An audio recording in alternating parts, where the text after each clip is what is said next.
Oh, God. Here's the whole windlass. This is one of the least favorable jobs. Aside from the bilges, or I mean the toilets? That would probably be number one. This would be a close second. I hate working on these. We've been here before. We've been here before. At least I know what to do. So, like most boat jobs, it just snowballs, and that's exactly how I feel with these boat projects. I don't think it worked. Hello, and welcome to our sailing channel. I am Warren. And I am Erica. And together, we are WESail. For the last 5 years, we have called the open sea our home, living full-time on our 44-foot catamaran. From our humble beginnings, we've embarked on a journey of a lifetime, sailing over 25,000 nautical miles. Now navigating the remotest islands of the South Pacific, we've embraced the challenges, the beauty, and the serenity of life at sea. Welcome to WESail.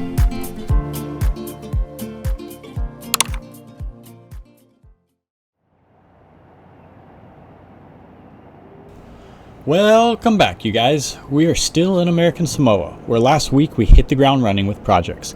And by design, or extremely good luck, we received our new solar panels and the wiring for the sail bag setup. And I ended up very pleased with the finished product, which is working flawlessly. However, here's what's up. As you know, I'm a boat owner. We are boat owners, which means that we don't have a problem. We have problems, plural. Okay, Ted, what's the problem? What's the problem? I haven't got a problem. I've got fucking problems. Plural. And something that I have been meaning to take care of for a while, and I've kind of worked on it since Mexico, if you remember, which is a couple of years ago, is this guy right here. This is a chain flaker, because what we have is the chain, when it comes up from the sea, through the windlass, and down into the anchor locker. The anchor locker, the chain locker, it's called the anchor locker, the chain area is not big enough, and it piles up, right? And it will eventually pile up, pyramid up, until it hits the bottom of the windlass and it clogs up quite badly. And it is a pain in the butt for Erica, because she's the one in the trenches, down on her knees, trying to flake it, and wind, and tell me where to direct the boat. Normally that's really not that big a problem. I know it's not that big a problem, we know. But in a pinch, like in a storm in a storm where we started to drag anchor, which usually happens in a storm and usually happens at night when it's raining, man, it's a pain. You just want to be able to wind the anchor, get it up as quickly and as safely as possible, and get re-anchored. And when you have to take the time to stop and flake it and blah, blah, blah. So, yeah, I have tried something. Where'd it go? This chain flaker worked okay, but man, I couldn't get it to stay on the shaft. And it also would bind up occasionally, and when it did, it was not good. So I have come up with a new solution that is ugly. Sorry, I know I didn't do it, like, there's no craftsmanship to this whatsoever. But this is something that I drilled out. If you see that hole right there in the middle, drilled out the diameter of the shaft, and then it's just basically, this is just a cheap broom head. And so I want to see if this then, as it swings around, can hit the chain enough to flake it a little bit, but not hard enough like this where it's going to strip off the shaft or bind up. So that's the hope. That's what I'm doing today. So let's see.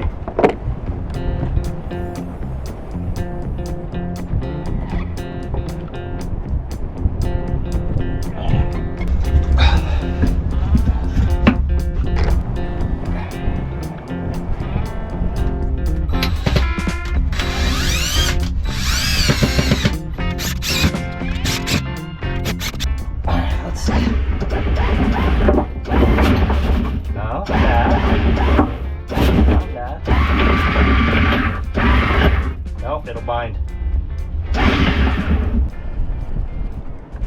You didn't really think it was going to work on the first try, did you? I didn't. Little modification.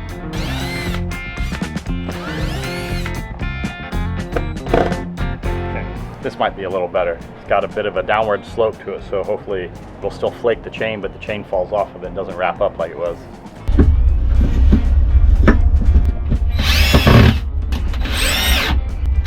Okay.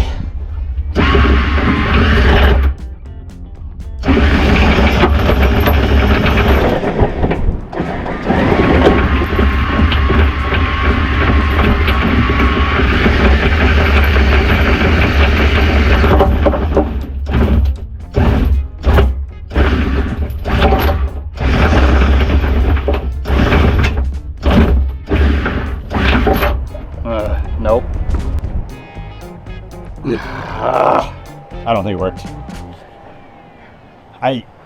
It works great. I can get it to work in one direction, you know, so it works great actually when the chain is coming in. It works mediocre when the chain's coming in. The problem is that when we pay the chain out, then the broom catches it and the chain can wind around the shaft and ugh.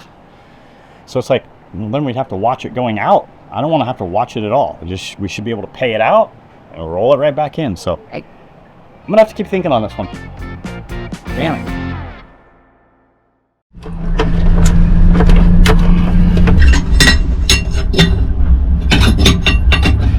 Oh God. Is it even moving? Not yet.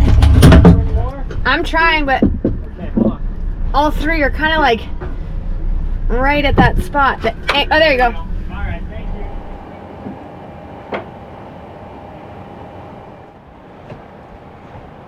Oh, God. Here's the whole windlass except for the top part. Man, this is one of the least favorable jobs. Aside from the bilges, or I mean the toilet. That would probably be number one. This would be a close second. I hate working on this. It's so hard and heavy up underneath a tight confined space. And We've been here before. we've been here before. At least I know what to do. So like most boat jobs, this one snowballed. You know, it started out small. And what I think of is that Malcolm in the Middle part where the dad goes to like change a light bulb and he opens the door where the light bulbs are and it's squeaking. So then he goes to get the oil and, you know, it just snowballs.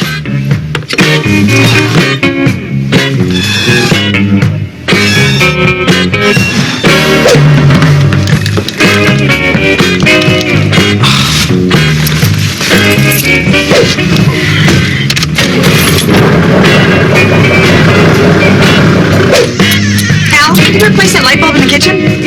What does it look like I'm doing?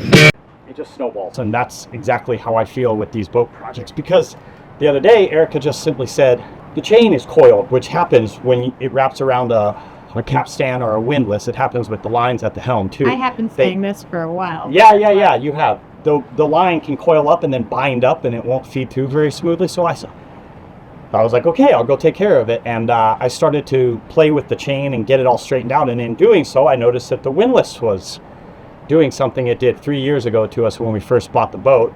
We lost the windlass. It started going real slow, and then it would speed up, and then it would slow down, and it only worked for another like 5 full chain out and chain in. And so we're about there with this. And what it turned out to be was the brushes had gone bad. So they need to be replaced usually about every 5 years. On this one, apparently it's every 3. So yeah, that's what I'm taking care of. Ultimately, he decided to work on this project because we switched roles. I ended up going to the helm because I said I'm just done dealing with this chain, and I've been really cool about it for so long. It's been really cool. I have been. I've been super cool about it. I haven't. Warren said, he's like, I'm surprised you haven't bitched more about it. And I was like, it's a pain in the ass. You know? And finally we switched roles, and he was just like, oh God, no. I can't believe you've been dealing with it for this long.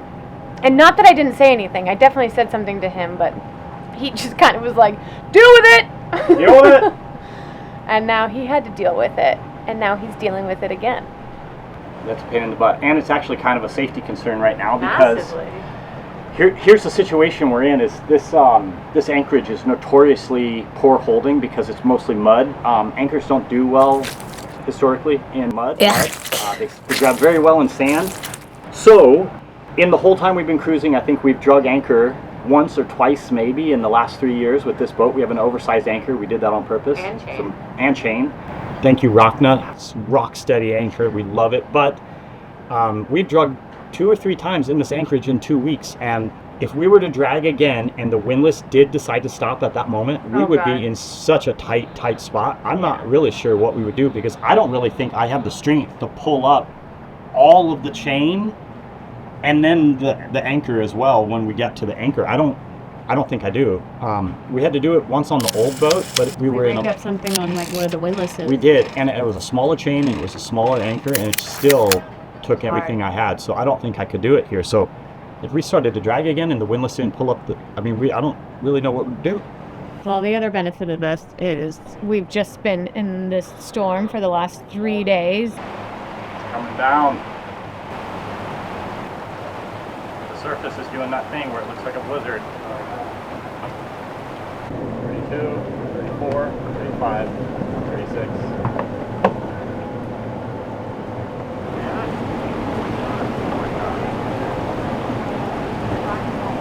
So we know now that we are holding, but that is never a guarantee because That's true. Things can change. things could change, like the wind could slacken and we move forward some reason, and then all of a sudden just a massive yank, and that would be really bad. I really hope he can figure this out before we get into another situation. Like, I'm gonna figure this out, man.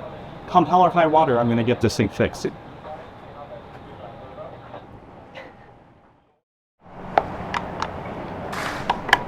So strange.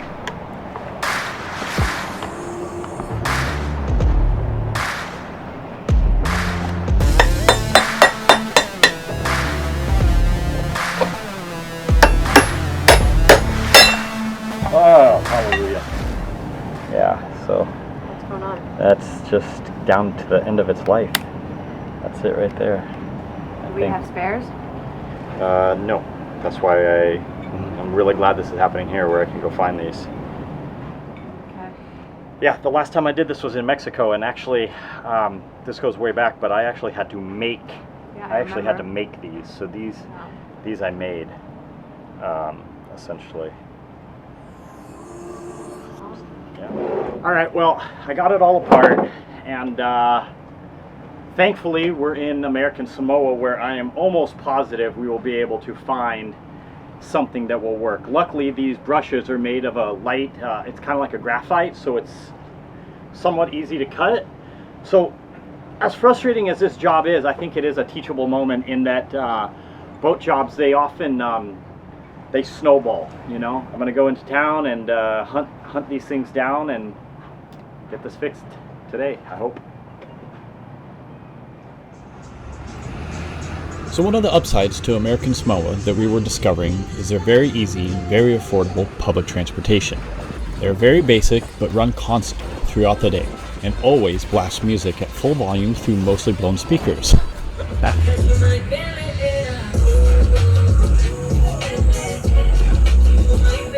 Another huge upside to American Samoa is that many parts and services are widely available, and they even have the ability to haul sailboats and ships out of the water for maintenance, something that is kind of rare and hard to find throughout the islands down here. However, today wasn't my day. See, the problem is that the life, it looks like there's a lot left, but this spring right here, this spring, which holds them down, hits right here. So see how it hits right? It bottoms out, and there's no more room for that spring to continue pushing because there's actually a lot of life left in this. This is the brush, but it actually can't get pushed down anymore by this spring. It's not a great design. Oh. There's a lot of life left in that, but it's just not getting pushed onto the armature, and that's the problem. I mean, that sucks that you're only essentially using the top third or top half of the brush, Yeah. and then it needs to be replaced. That's, to me, that's not a good design. I don't know. Are they meant to get worn? Yes, they're meant to be replaceable, and they were supposed to wear. If they're meant to get replaceable, then it's a bitch to open this thing. Yeah, it's a pain in the ass, for sure. Not how I would design it. I'm just saying, engineers tend to be the dumbest smart people you'll ever meet.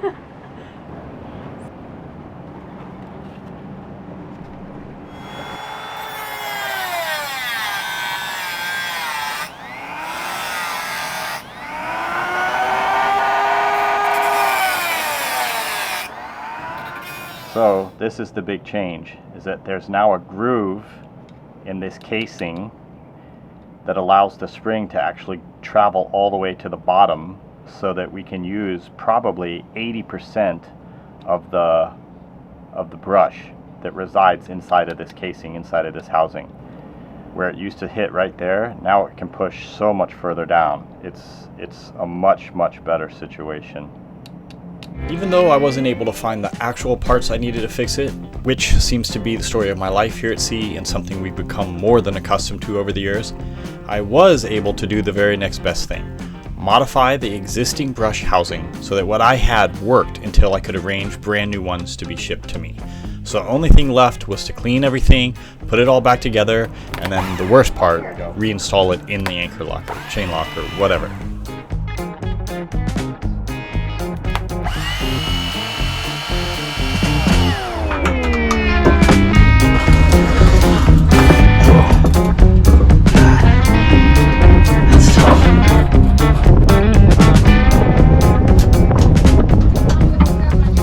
I know. You gotta just start pulling hard. There you go. Okay, hold on.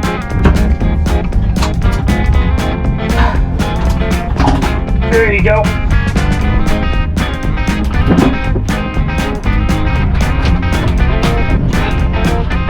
Okay.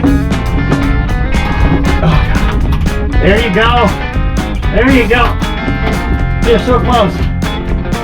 Woo!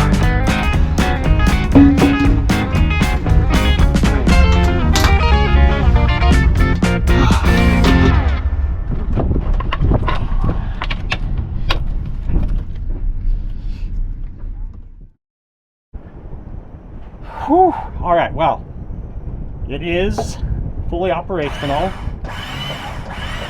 Seems like the speed is correct. It was just as big a pain in the butt as I remember it being from the first time. It's tough to handle that weight up underneath there. It's just an awkward position. It's tough to get it to come up and everything. So it's done. And before I put everything back together, this is going to be crazy. This is going to come across. It's kind of obsessive probably to you guys, but I can't get over this problem of the chain piling up. And I have, for years, I've just kind of like played in my head, there's got to be a solution, you know, but it has been really difficult to do something. It has to be simple, you know? So I have come up with this design. This is going to be crazy. I went to the drawing board and this is what I've come up with is this piece of pipe right here is going to get attached with a piece of elastic to the back side of the anchor compartment, and essentially it travels like this. It's not going to travel like this or like this. It goes like this. And so that means it'll catch the chain, move it to the side, and then release it on the backstroke, basically. Man, I know I'm not making much sense, but let me get this installed. I'll show you how I think it's going to work, how I hope it works, and yeah, then maybe it'll make a little more sense than just blabbering.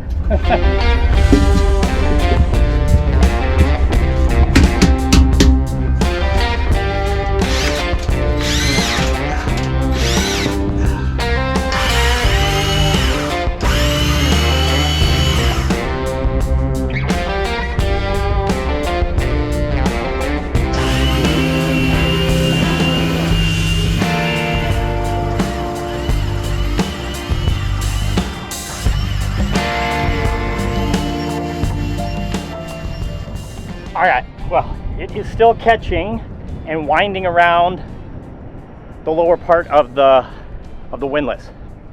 But I thought that if that still happens, if it still is happening, I have a plan. I have this Kydex stuff, I've talked about this in the past, where it is heat moldable. It's in the oven right now. And I'm gonna build a little bit of a shield so that it actually can't catch. It's just going to slough off. Again, hold on, let me show you what it looks like installed.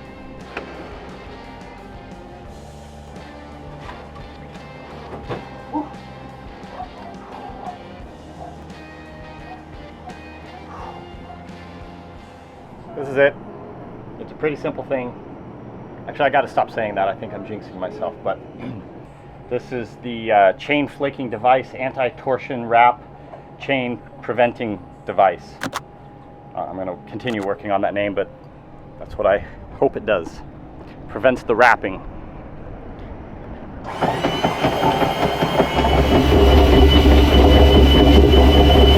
Jackpot.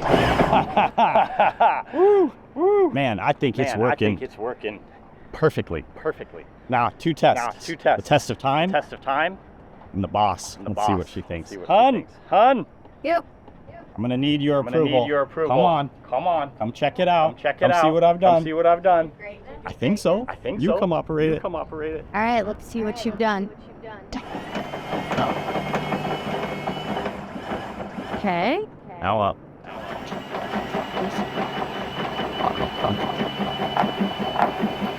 I don't think you should. What? Yeah, keep going. I think that'll do. Dang, baby. That's a pretty sick setup. Thank you. It worked. See? It's worked. It's working. Good job. I never get worried about things because you can fix everything. On camera, she's so nice to me. I gotta roll. I gotta roll all the time.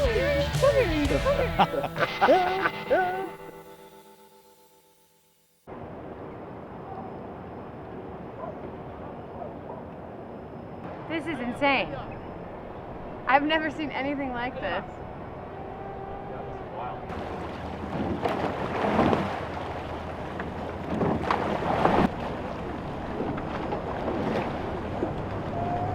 I mean, we're used to like canoe races, you know, with the ba'as. That have like One to two people? Yeah, 2 to 6 maybe. That's These have up to 40. That's crazy. And on July 4th, which is coming up, they're going to have a big race with a bunch of these in this bay through here. So we all have to move. It's going to be kind of cool. Oh my God, that's cool. Yeah.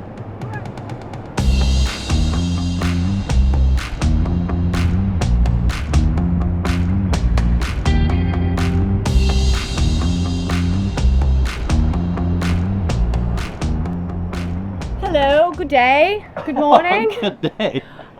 British? Yeah, I don't know what I am. I'm getting a little crazy because we've been on the boat a little too long and we need to get out of the anchorage. We actually rented a car, so we are going to go check out and see what American Samoa is all about, actually. We need to see what's beyond this anchorage. We can't just work every single day and smell the tuna every single day, so we need to get out of this anchorage and go explore. So that's what we're doing today. And hopefully we'll find something good. I'm sure we will. I'm just a little crazy right now since we've been on the boat a little too much. And yeah, again, this anchorage, not my favorite. So let's go, babes. Right, we're going all right. Okay.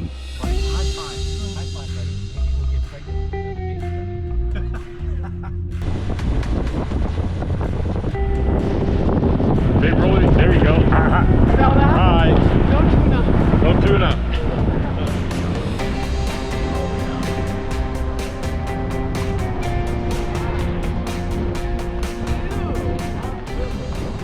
Actually, this morning when we were at anchor, the rain, you could just see the blanket over here and just like Isn't it so swept cool? right through the anchor. Yeah, I love that. It's amazing. Look at that view. It's on charger. I like this island more now. Nice to get out and explore a bit, huh? So much. We need to get out of that stinky anchorage for a day. Wow. It's a really big bay. Yeah. He's coming around. Come here, bird. It's a bat. It is not a white cat. Never heard of a white They cat. do have bats on this island. We saw some last night, actually. So Not- we're not- hoping If it to was a see white some bat, today. it's probably Not just community bats. Black bat jobs. Not just Huge. bats? No, they're called No, flying fruit. foxes is what they are. Oh, yeah. But they're it's like a Huge. huge fruit bat. Oh, babe, you should They're not talk big. today. I know, I'm having real trouble. You better read. I would redo that. Chase a bat. That all day. It certainly was nice to get off the boat and the heck out of the anchorage. And next up was something interesting here, the youngest and most recent of all national parks, and one of only 2 that are not in the actual US, the only other one being the Virgin Islands in the Caribbean. Not only that, but this is the only national park not in the Northern Hemisphere. Kind of interesting. Whoa, wow. Man, I wish there was a viewpoint for that. Pictures with the camera, or are we just charging it? What? Wow, so pretty. I love those bird That sounds. is beautiful.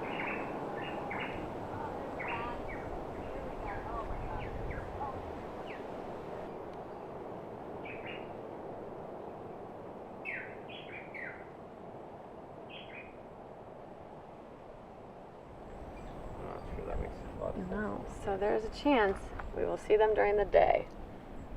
Looking up in the trees, they could be anywhere. They could be anywhere. It's Scott, we're in backcountry now. Backcountry. You can only take the car so far, and then you gotta get out. Yeah, we went out. We actually were only there for about a half hour before.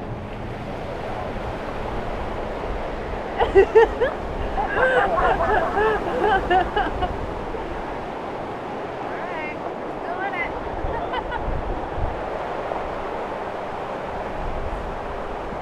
Now, this is where we're going to find some bats.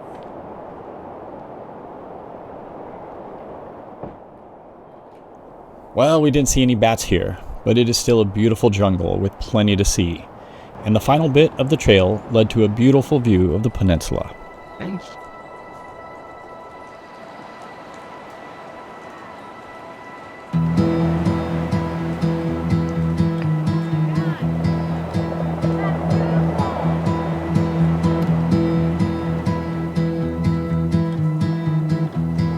is beautiful. It is beautiful.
So we were told by a local yesterday that there's a hidden beach at this one particular spot on the island.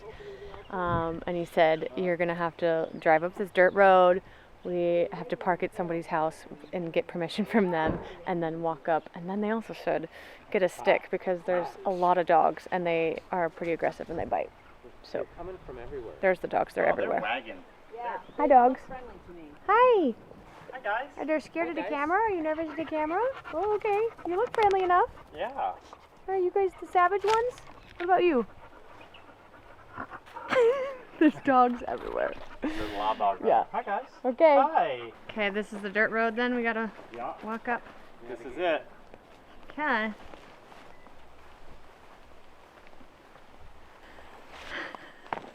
This one or this one? Which one do you think it is, Warren? I think it's this way. That way? I do. Also keeping our eye out for some flying foxes. I want to see them. I didn't know this, but flying foxes actually can be seen during the day. I thought it was just a nocturnal creature, but not here. It's really pretty back here.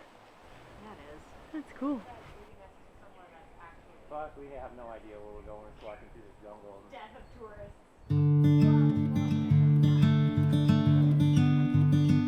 Wow. Oh, wow. The water looks super clear. What? Oh, wow. Wow. This is a gem. Yes, it is. Oh my God. All of a sudden, I like this guy again. This is a hidden beach. Wow. Wow, look at this place. Well, this spot, and really this whole day, was a welcome and badly needed surprise, reminding us once again that we should never judge a book by its cover, and also that beauty is everywhere, even in the most unsuspecting places, and it's just waiting to be discovered for anyone willing to search for it.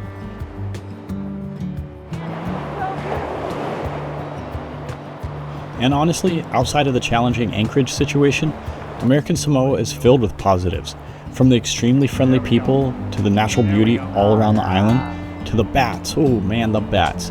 We finally got to see them, and they were huge. The vine coming down, he's done pretty kind of halfway down that Yeah, he kind of like flew around here and He's a big boy. Yeah. So crazy. I don't know if you can see in the GoPro, but that's a bat. Way up there. This is crazy. Look at it. Look, look, look. That is a bat. Holy shit. Look at that bat. Oh my god. I mean, you probably think we're crazy. That is not a giant crow. That is a giant bat. We were just talking, like, it's just crazy because we're just not used to seeing bats, you know, or at least bats of this size. Just in trees in general, like, And you there's a usually go to a cave. Yeah. You know, they're in caves, Right? So wild. Get the bat one! Warren's on it. Got the camera. Got the big lens. Oh, there's a bat! Land! Oh! That was so cool! Oh my god! Wow.